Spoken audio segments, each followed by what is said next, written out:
Morning. আবারও চলে এলাম আমার একটা ছোট্টখাট্ট ব্লগ নিয়ে।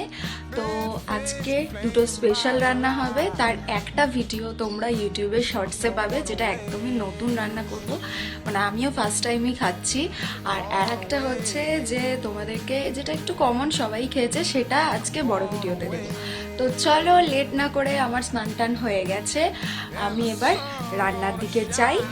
শুরু করা যাক আজকের ভিডিওটা। আর তোমরা কিন্তু পুরো ভিডিওটা দেখবে আর শর্টসটাও দেখতে ভুলবে না। তো দেখো, আমি কিন্তু দুটো রান্নারই ইনগ্রিডিয়েন্টস একসাথেই রেডি করে নিয়েছিলাম। এখানে আছে টমেটো, ক্যাপসিকাম, পেঁয়াজ, ধনেপাতা, একটু বেশি করে রসুন, কাঁচা লঙ্কা আর আলু কেটে রেখেছি। আর সাথে মাছগুলোকে আগে থেকেই ধুয়ে নুন হলুদ মাখিয়ে কিন্তু আমি রেখে দিয়েছিলাম। আর সাথে রয়েছে বাঁধাকপি। তো আমার আশা করি যে তোমরা কিছুটা দেখে ইনগ্রিডিয়েন্টস থেকে বুঝতেই পারছো যে কি কি রান্না হবে। চলো, ইনগ্রিডিয়েন্টস তো সব রেডি, এবার রান্নাটা শুরু করা যাক, নাহলে অনেক লেট হয়ে যাবে। অলরেডি এখন কটা বাজে? 12:30 বেজে গেছে। অলরেডি এখন 12:30 বাজে। তো চলো দেখি কমপ্লিট করে কতক্ষণে শেষ করতে পারছি, ঠিক আছে? আর এটা মাথায় রাখবে যে দুটো রেসিপি কিন্তু দু জায়গায় দেওয়া হবে, মানে একটা আমি শর্টসে দেবো আর একটা রেসিপি আমি এখানে তোমাদের সাথে বড় ভিডিওতে শেয়ার করবো।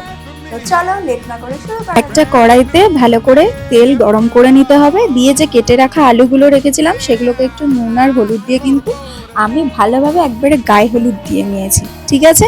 তো তারপর ভেজে রাখার পর অল্প অল্প করে তুলে রাখলাম, একটা দুটো করে যতটা সম্ভব তেলটা ঝরিয়ে নিয়ে।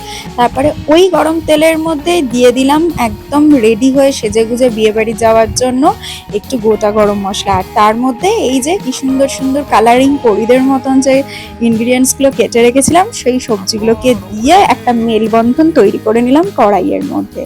তারপর আবার কি, সেই আলু যাকে ছাড়া কোনো কিছু চলে না, সব কিছুর মধ্যে এটাকে দিতেই হবে। সেটাকে দিয়ে নিলাম একটু আদা রসুন বাটা, পরিমাণ মতো নুন, হলুদ, জিরে গুঁড়ো আর সাথে একটু কাশ্মীরি লঙ্কার গুঁড়ো। ব্যাস, তারপরে এগুলোকে একটু বেশ করে কষিয়ে নিলাম যাতে একান্নবর্তী পরিবারের মতন মিলেমিশে যায়। তারপর কিন্তু ওই যে সেদ্ধ করে রাখা আগে থেকে বাঁধাকপি, তোমাদের যদি ইচ্ছা হয় তোমরা আরেকটু বেশি সেদ্ধ করে নিতে পারো, তবে আমার এই হালকা সেদ্ধটাই ভালো লাগে, তাই জন্য সেগুলো দিয়ে অল্প করে জল দিয়ে ভালো করে কষিয়ে নিলাম।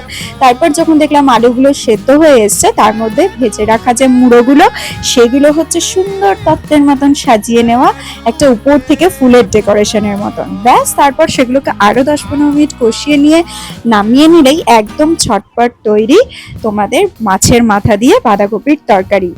জাস্ট অসাধারণ খেতে হয়েছিল। তবে আমার মনে হয় আমার থেকে আমার ঠাম্মা যখন রান্না করতো সেটা আরো বেশি টেস্টি খেতে হতো। তো চলো, তোমরা তো রেসিপিটা বানিয়ে আমাকে কমেন্ট করে জানিও যে তোমাদেরও কেমন লাগলো। আমার মনে হয় যে অনেকে এটা অলরেডি খেয়েও ফেলেছে। আর কিন্তু তার সাথে স্পেশাল মেনুতে ছিল পাতলা একটা মাছ দিয়ে মারাঠি একটা রেসিপি। এই রেসিপিটার নাম হচ্ছে থেচা ফিশ কারি। এটাও খুবই সুন্দর খেতে হয়েছিল, আর এগুলোর ইনগ্রিডিয়েন্টসও খুব কমন। তো তোমরা শর্টসে কাইন্ডলি ওটার রেসিপিটাও দেখে নিও। তো এক ঝলকে দেখে নি চলো আমাদের মেনুতে আজকে কি কি ছিল। রাইস আর লেবু পেঁয়াজ, শুধু আমি আর বোনই খাবো লেবু পেঁয়াজটা। তার সাথে কিন্তু ছিল থেচা ফিশ কারি আর এই মাছের মাথা দিয়ে বাঁধাকপির তরকারিটা, আর সাথে ছিল 2 থেকে 3টে পাঁপড়।